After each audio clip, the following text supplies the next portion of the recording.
If you want to use the Atom Store API to get a process log from one of your previous processes, what you need to do is you need to pull a Atom Store API shape onto your canvas, set up a connection. So the connection will just be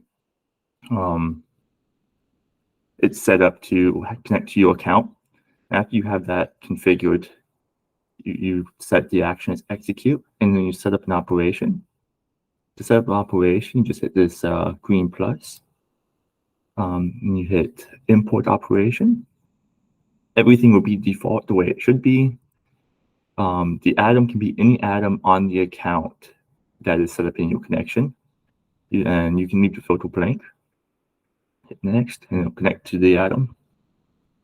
And then you select the object type. In this case, we'll want process log. Hit next. And it'll ask you to confirm if this is all correct. I already have one set up, so I'm going to hit cancel, but normally you'd hit finish. And we'll go back here, and I'll go back to my go back to the one that I already had configured.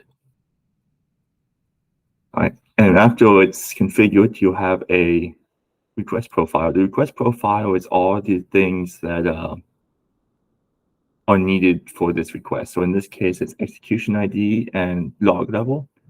Execution ID will be the execution ID of the process run that you want the process logs from. Log level will be warning, info, severe, etc. Whatever level of logs you want to see. That works the same way as it does when you're downloading the process logs from process reporting.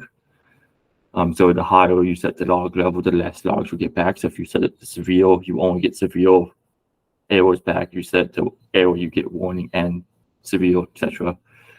Right. To make this simple, what I have done is I have added parameters. So I have a static parameter set up for the execution ID I want to use, and I also have a static value set up for the log level I want to use. In this case, it's info. But you can import that with data from your process using any sort of variable you want, or just put like a map shape feeding into that profile or anything like that. So if I run this,